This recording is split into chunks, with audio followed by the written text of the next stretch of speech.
Kalau Pontianak akhir-akhir ini memang sedang berkabut ya, terutama di pagi hari ya.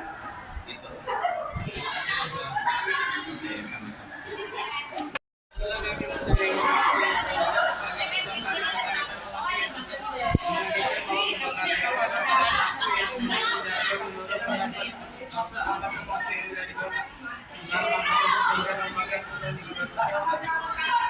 Dia sepertinya ya, mereka membakar hutan untuk membuka lahan, dan membakar ini adalah cara yang paling murah ya, makanya paling banyak dilakukan.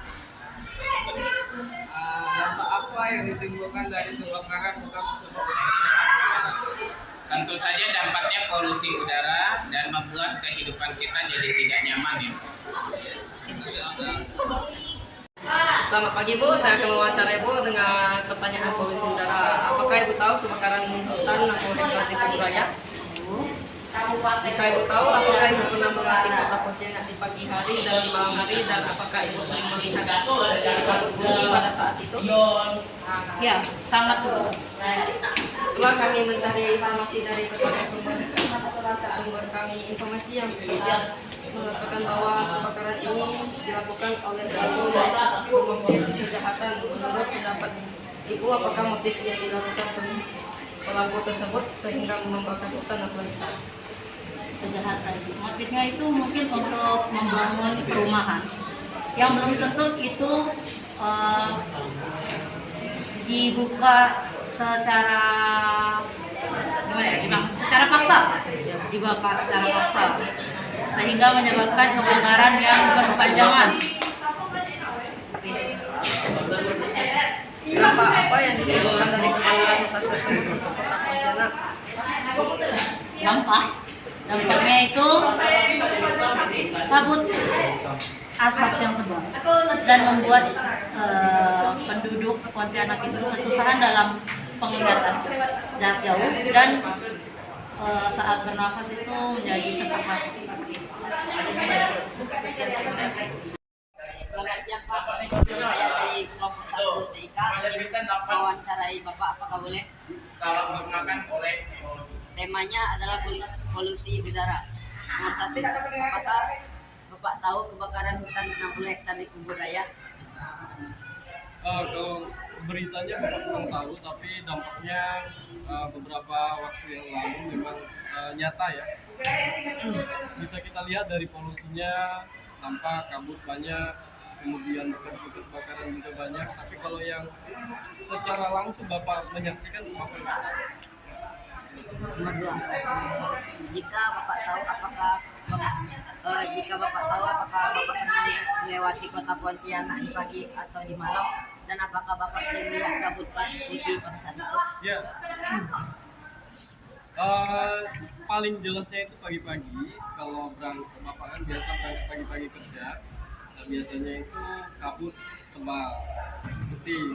Kemudian malam hari juga. Kalau siang hari seperti ini, udaranya biasanya tidak bagus, udaranya sedikit bau.